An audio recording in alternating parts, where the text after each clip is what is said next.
Hey, good morning. Hello, everyone. Larry Gordon here with Nachi. This is the Daily Thread. Wow, you start. That's the first episode you started. What do you mean? Oh, yeah. Well, you told me to start it. So. I was. Oh, that was good. I've done this. It's like what Mark Twain said about smoking. He said, "Quitting smoking is the easiest thing in the world to do." He's done it thousands of times. I started programs like this hundreds and thousands of times. So it's not that unusual. But I figured I'd give you a break and start the program, so you don't have that kind of pressure, that pressurized build up to start the program. I could breathe. And what's up? Yeah. So first of all, just want to say the Daily Thread phone launched on Sunday evening, and we have over 1,000 people who signed up to see our daily updates on our WhatsApp status. There's exclusive content that we post there. There's clips from these episodes, and then there's news throughout the day. You know, like a night like last night. You know, you recorded some stuff exclusively for the status in the aftermath of Donald Trump announcing his bid for presidency. Right. So I definitely encourage you to go ahead and sign up to our WhatsApp status. You can hit the link in the description, the show notes. You have to show me how to do that one of these days. Oh, you're still not signed up? I signed up yesterday, but I don't see any show notes. I don't know what you're talking about. I don't even know what a show note is. What's a show note? What does it sound like? A show note sounds like a thing you have open on the piano when you're playing the piano. That's what a show note sounds like. So it's like that, but for like a podcast. Oh, okay. Okay. So you have to know how to read music? I don't even know. I don't think so. I didn't see any show notes. I watched the thing yesterday, of course. What thing? The podcast. Our podcast? Yes. Oh, nice. I didn't see any show notes. The show notes is basically the description. It's under the episode. It's the text. I know I didn't do an intensive search. I was looking. I didn't see anything. Okay. Well, let's dive into the inbox. We'll try again later today. We got a lot of messages on WhatsApp. Obviously, of course, you can still email us at thedailythread@meaningfulmoney.org. But this is a message that came in through WhatsApp. I probably shouldn't send this, but I feel like I must. Of course, the best messages always start out like that. Okay, we got to brace ourselves. Yeah, okay. So please don't get offended. Oh, okay. I don't feel like I'm going to get offended. I'm really holding on. Yeah. Israel belongs to the Jewish people, but you're talking about the Mesiras Nefesh of living in Israel while you're in the U.S. We have Arabs in the Knesset, you said, because there aren't enough Jews voting against it. I know it's not a simple thing to tell everyone to come here, but for things to make a change, we need to make the change. Please come home. So obviously this is coming from someone who lives in Eretz Yisrael. Right. And they're saying if you don't like the way things are, in Israel, don't talk about it on your podcast in the U.S. She's 100% right. Make the move. She's 100% right. You have to temper your criticism of Israel as long as that criticism is coming from you sitting in Cedarhurst. You want to be critical? That's great. What if I lived on like Tom's River? Okay, then you want to condemn? You could condemn. But temper it. Water it down a little bit. Do you think I was too harsh? Yeah. Why? Yeah, because you feel very brazen, if you don't mind me saying, because you don't have to deal with the reality of whatever kind of policies you're concocting and that you dream up Israel should have in terms of allowing the Arab population in, the Arab workers. You don't know how Israel would suffer without the Arab workers, Would they? Of course they would. The entire construction industry, and the entire Israel is being built. Someone once told me the national bird of Israel is the crane. That's a joke. But a crane, is a type of bird. But every place you look around Israel, whether it's in Tel Aviv or Yerushalayim, or all the communities in between, you have construction going on. And it's the Arab population from the territories, they have political problems with them, obviously. The problems with their leadership, not with the rank and file necessarily, although there's problems there too. But the construction industry would collapse without the Arab population. Okay, Listen, I hear what you're saying. Okay, so the big news for today is that Donald Trump last night announced that he is running for president. Now, that doesn't come as a shock to many, but there was, I spoke to somebody who was there last night, Jake Turx, and they asked him what was the energy like in the room in Mar-a-Lago, and he said it was extremely low energy. He said it wasn't. Yeah, it didn't sound. The applause didn't sound like they were rousing exactly, but I don't think there was the kind of audience that he generally has at one of these rallies. I think it was a hand-picked group of friends and neighbors. So I don't think you could judge by the decibel level of the noise about how popular Trump may be or may not be. Well, let me ask you a question. You watched him announce his bid last night. Right. Was that something that was exciting for you, that you felt, you know what? There was... I'm very conflicted about, I think I mentioned that here a few times. I'm trying to put myself in his shoes, and I would think at the age of 76, and after what he's been through and successful life that he's had, and his children and other challenges that he's undertaken. He was a television star for 16 years on The Apprentice. What do you want him to do? Lay down and go to sleep? No, he could be very powerful from the outside of the political system. Does it look like he doesn't? He's not the type of guy that wants to be on the outside, though. Okay, so that's why it's a conflict, and it's a conflict for him too, because he even said himself last night, "Listen, I've had a great life. I don't need this." That's what he said. So why is he doing it? He doesn't want to see look what's happening to America. Yeah. America doesn't have to have this kind of inflation. America can be energy independent instead of shutting down pipelines. And if you want to believe him, I mean, of course, there's a school of thought that believes that everything that Donald Trump says is not true, but that's mistaking him and Nancy Pelosi. You mistake them because anything Nancy Pelosi says is not true. Yeah. Well, but Trump says he wants to see America great again, being able to be America. Yeah, and I'll play a video right now of Donald Trump being introduced as the next president of the United States.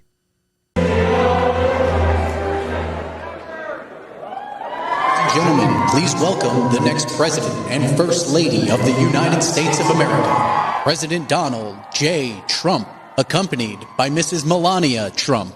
So I think that's like kind of reason people love him and hate him. He has a certain swagger and confidence that you've never seen from a president before.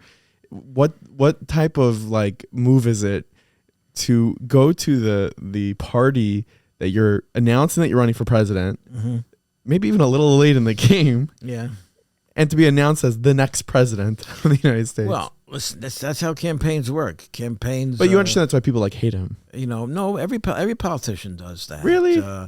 What's her name? Kathy Hochul always said the next governor of the state of New York, and Lee Zeldin, he said he's confident he's going to be the next governor of the state of New York. I feel like that's part of motivating people. It doesn't have to be exact. It doesn't have to be right. I feel like it was different, but I hear you. So something that was notable that came out a little bit after Donald Trump announced that he was running for president is that people noticed. Actually, first we'll go ahead and show some videos from that event. And it's a word you don't use. 2 words. I don't want to be Joe. It's 2 words. American dream. That was not good what he did. There are a lot of bad things like going to Idaho and saying, "Welcome to the state of Florida." I really love it. In order to make America great and glorious again, I am tonight announcing my candidacy for President of the United States.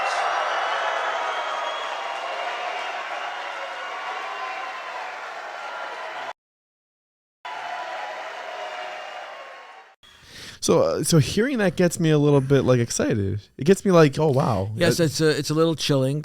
Is because, it? He was good for America. He was good for Israel, and I don't know who's watching this, but for our core group, I'm not going to say everybody, our core group, those are our interests and our priorities. What's good for America, where we live, and what's good for Israel. And there's only one other president in the history of the United States who served a term, lost an election, and came back and was reelected again. That was at the end of the 1800s, and that was Grover Cleveland. Say that again? He's the first president to what? He's the second president. If he would be reelected, he would be the second president to serve a term, not get reelected, then run again and be elected. Very interesting. That happened at the end of in the 1890s, I think 1893, if I don't remember exactly, but the president was Grover Cleveland. Interesting. Something interesting to note is that Ivanka Trump put out a statement after her father announced her bid for presidency, and it said as follows: "I love my father very much. This time around, I am choosing to prioritize my young children and the private life we are creating as a family. I do not plan to be involved in politics.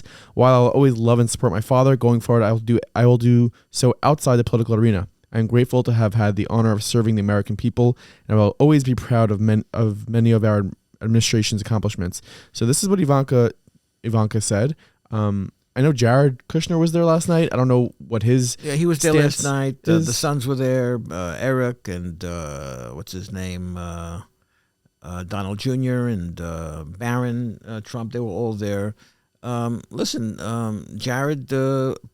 Kushner played a key role in the administration. Yeah, the and Oslo courts. that's not his business. He's in the real estate business. So you're telling me that you don't think Jared's going to be involved in the next administration? I don't think he wants to have an office necessarily in the White House and play an important role.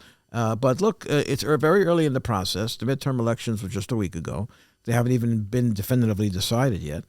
And so he's out there ahead of the game. And now I saw Mike Pence on TV this morning. Yeah. He's out with a new book. I forgot what the name of the book is. He did a long interview discussing. What? He did an interview. I think with NBC. I saw discussing him, January 6th. I saw him today on Fox News. He's very impressive. He's very impressive. But he's the classic. He's like the classic guy that will run for president and get demolished. He's like the Mitt Romney. Well, I think he's going to end up running for Great. president. I think it'll be a big field. I think he'll have a lot of voters? I think DeSantis is going to run. I think Mike Pompeo is going to run. Okay, so let me ask you about that. First of all, I want to close the parentheses on Ivanka. Right when I heard that she's not going to be involved and potentially Jared might not either, the initial thought that came into my head is it really about your young children now, or is it you just don't the way things ended with your father in terms of his last presidency, you don't necessarily want to align yourself with him when it comes to politics? Do you think there's a little bit of a that sour taste and I just want to stay on the outside? Or do you actually think it's her young family and she wants to prioritize that?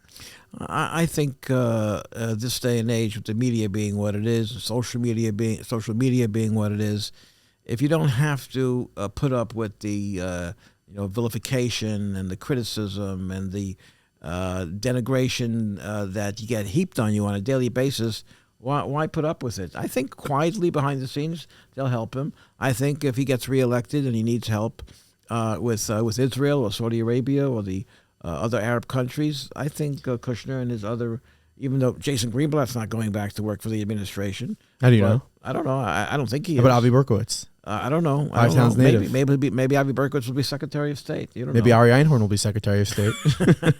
Why are you laughing? I was in high school with Ari. And then he went to the White House. So Anthony Blinken is the Secretary of State today. Somebody was in high school with him. I don't know who, but somebody was in high school. It's true. But Anthony Blinken didn't skip out on Second Seder. Ari Einhorn did. Well, I don't know. I guess you're cutting that out. I'm not. Ari, it's all love. It's just a joke. It's all love. So to go on to what you had mentioned, which is Governor DeSantis. Do you want me to move the mic back to you? No, I'm good. You good? I'm good like that. I just wanted to be close to your mouth. Okay. I'm good like this. I want to sound as loud as you. For some reason, you sound louder. I have a good mic voice. Okay. You have to. I have a good mic voice too. Okay. But I guess the mic has to be close. So to close, so move on to the next topic. Governor DeSantis. So I was under the impression that very confident that he's going to run for president, and you know what? I think that he may even come out from the primaries as the Republican nominee.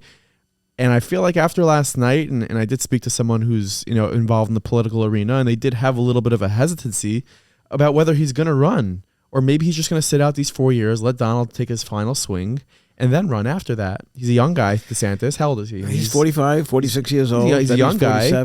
Age has a lot to do with it. And certainly if the Republicans can somehow come together and unite and use their seichel, the smart thing is to a guy like DeSantis. I'm not saying necessarily to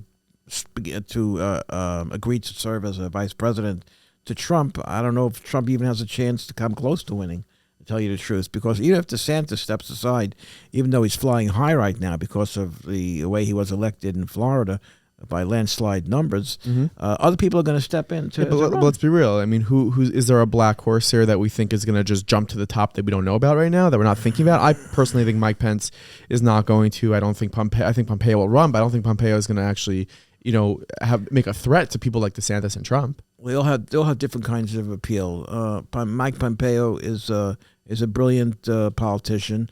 He graduated top of his class in Harvard, top of his class in West Point. Everyone's smart, though. No, you need what America really needs is people that are qualified to lead. We don't have that now. But Donald Trump wasn't qualified to lead. Of course he wasn't, but he was Donald Trump. He brought something else to the table. You know? So you would love to, like what I'm hearing you put down is that you would love to see DeSantis run on the ticket with Donald. Yeah, but I don't know if I don't know if that might in the media anyway. That would damage DeSantis. It would for a long time. It would for his future, because don't forget, Trump could only serve, if he gets elected, he can only serve 1 4-year term, because he already had 1 4-year term, and that's the law, 2 terms, and that's it. Even if they're not consecutive. Yeah, he can. He can only run 1 more term, which means it's a perfect setup for the person that will serve as his vice president to launch a presidential campaign. Can I ask you a funny question? Sure. Especially just because we live in the crazy times that we live in. If somebody wants to change their identity, maybe their gender, their name, can they run for a 3rd term?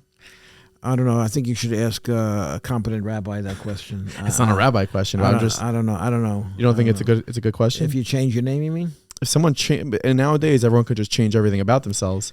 Can you? That now you stumped me. So I think I'll have to think about that for a day. I'll get back to you tomorrow. No? I don't know. I don't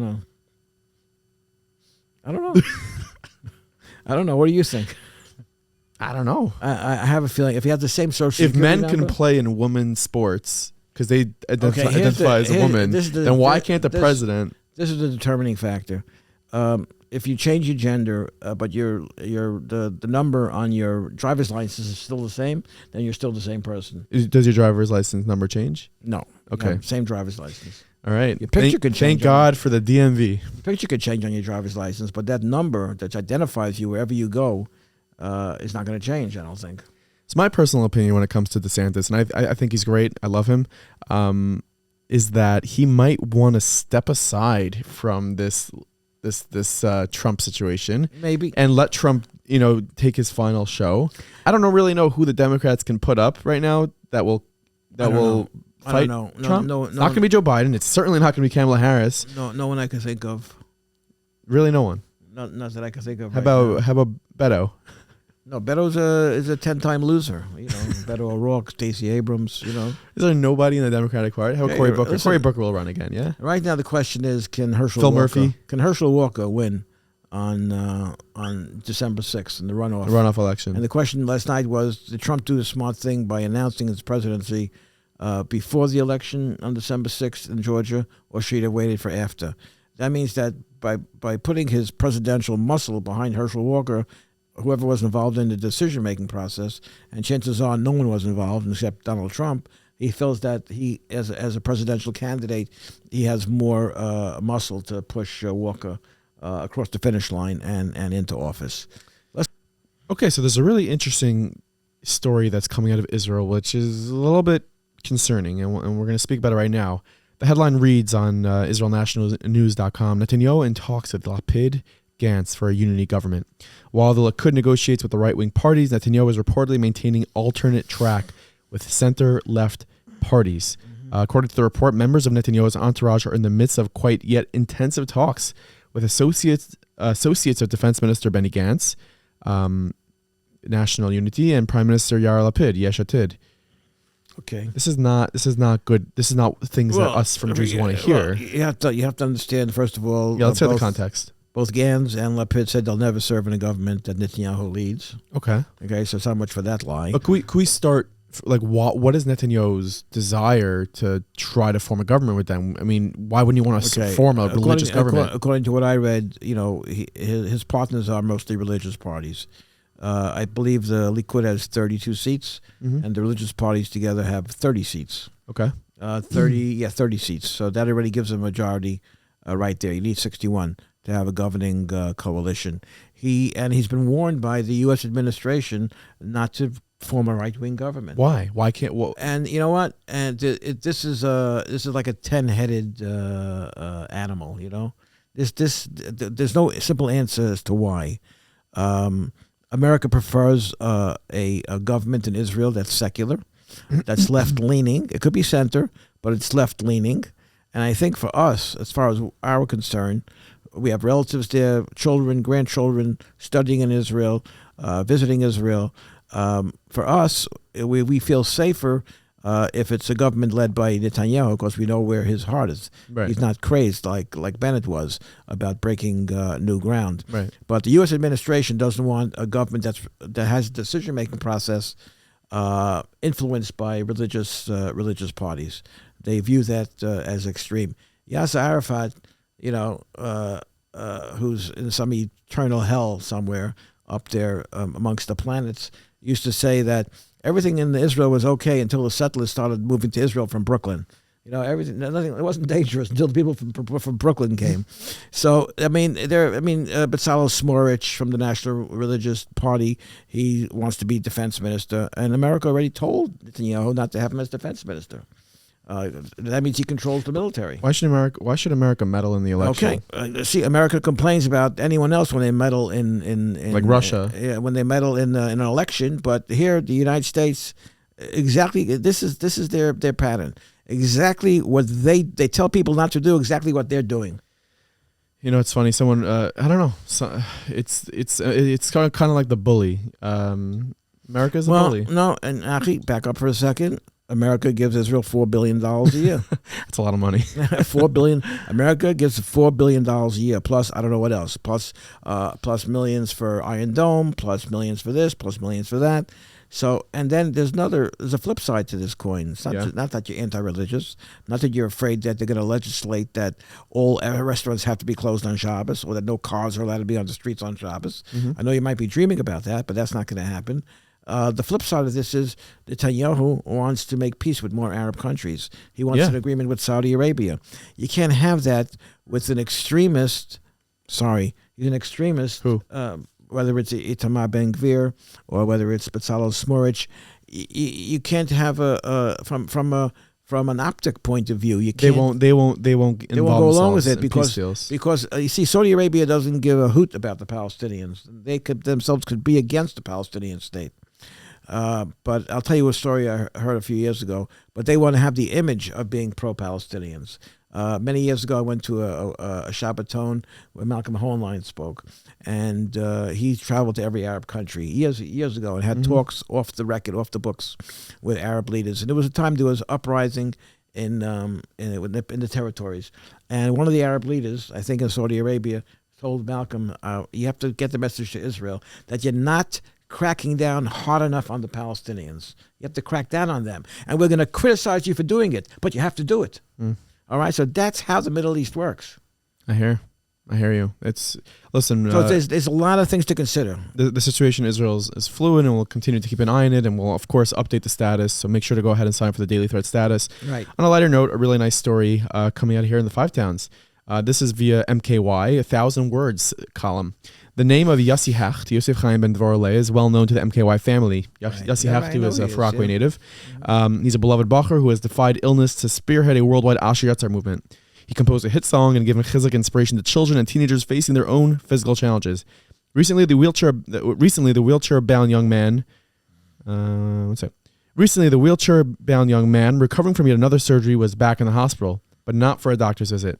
Working with a group of Achiezer volunteers, he wanted to restock the refrigerator in a Bikur Cholim room, unpacking and setting up the various food items for patients and their families. He doesn't feel that great, he admitted, but after experiencing the care and love of Achiezer, he only wanted to give back. And here's a picture I'll put on the screen of Yossi with some Achiezer volunteers stocking a fridge. And listen, Yossi's a powerhouse. He's a powerhouse. He's very loved in the community in the Five Towns, but honestly in Klal Yisrael, he really gets around. Yeah, he's a good man, and he's an inspiration to people, and people get a lot of chizuk from him, and he gets the same thing in return. That's true. From people working with him. What else you got there? So that's really our episode for today. I'm going to go ahead and try to call Jake Turx, see if he can speak for a little bit. Hello, is this the great Naki Gordon? Hey, Jake, what's going on? Hey, Jake, you're live on the air. How are you? I want you to know you are. Did you see my bigly announcement yesterday? Oh, it was very bigly. It was tremendous. It was like my tremendous hands. It was fantastic. People are still talking about it. Can you believe it? So, just curious your impressions from the political standpoint. You were in the room last night, and there's a lot of people there. Is there a level of an excitement amongst the press corps of Donald making this announcement? The press corps is kind of like resigned to the fact that we might be stuck with Trump for another 2 years or 6 years, and this is the life we chose. Yeah. For good or for bad, love Trump or hate Trump, it is a very, very stressful beat like to hanging cover over Biden. because there's so much happening and so much. It's a very fast pace. It's just a lot happens when Trump's in the news. Mm-hmm. And even if you love Trump very, very much, but it's just sometimes very hard to keep up with for a long, sustained period of time. I totally hear you. My father has a question for you. I'll hand the phone to him. Hey, Turx, how are you, Hey, Turx? Pops. How are you doing? Hey, Pops. How you doing? Are you back? Are you back in Lakewood? No, I'm flying in a couple of hours. Oh, okay. So, you talk about the energy and the being the resignation to the idea of being with Trump for a bunch of years. What's it like hanging out in the Biden White House? The Biden White House is a lot easier for many reasons. And it's also a lot more boring. So, Get more nap time. Yeah, There's more time to nap. for him, for sure, yeah. What about not the press corps? Hey, come on! That's not what's going on. I'm not Come on, man. I'm not napping. I'm just trying to collect my thoughts. Anyway, let me tell you real quick how I see things playing out. Sure. Okay, this whole Trump DeSantis thing, I think is going to be over sooner than people think. DeSantis, let's break down 3 scenarios real quickly. Trump and DeSantis running one-on-one against each other is going to be very, very difficult for DeSantis. Because if he tries to take the high road, Trump is going to clobber him until people are just sick of hearing DeSantis because for all the wrong reasons. If there's more than one candidate in the race, then they could split the hits amongst themselves, but then they're also going to be splitting the potential votes amongst themselves. So if Trump still has his base of 30%, even if he only has 25%, but the rest of the parties, if you're going to have 16, 17 other challengers like you had in the 2016 midterm primaries, then it's going to be a big advantage to Trump as well. Right. The other scenario would be, there are a few other scenarios. DeSantis could be either in one-on-one or in a few, and DeSantis could decide to get down into the mud and wrestle with Trump. And in that case, DeSantis for sure doesn't stand a chance because he doesn't have that kind of mean-spirited personality. It also hurts him long term to do such a thing, probably. And he's really young. He's like in his early 40s, so like he could wait it out and try to run 4 years, or he could try to angle himself for, if not the VP position, maybe Secretary of State. I don't know, but word out on the street is that DeSantis has made up his mind that he wants to run, and my personal instinct is that DeSantis isn't going to make it simply because out of every presidential election cycle, whoever is the first to emerge very rarely has the sustainability for 3 years to keep people interested. So if you go back to Rudy Giuliani was like considered the front runner right after the 2004 elections, and he didn't win even a single state. And same could be said about Howard Dean after the 2000 elections. Going back to as recently as 2016, you saw Scott Walker. For 3 years after 2012, everybody said, "Oh, Scott Walker is the heir apparent," and then as soon as the debate started, Walker was destroyed. People don't have a high tolerance for hearing the same name over and over and over again, and Trump's been the exception. Interesting. But so as good as DeSantis is, and I think for the Republican Party, he's one of the strongest candidates to have emerged in recent history. But it just doesn't work out. So my best guess would be I don't know what kind of campaign Trump's going to run this time, and how receptive people will be to his messaging. But I think it's going to be a rising star that is not on anybody's radar screens right now. Like if, let's say, Kari Lake would have won the governorship, something like that. Like if we would have been talking a half a year ago, we would have not thought, hey, Kari Lake might have potential.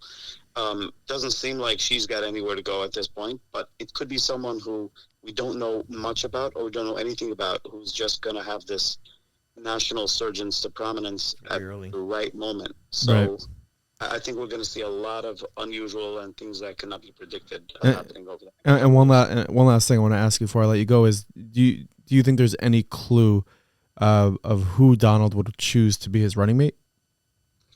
Do you think Donald made that decision yet? I wouldn't know.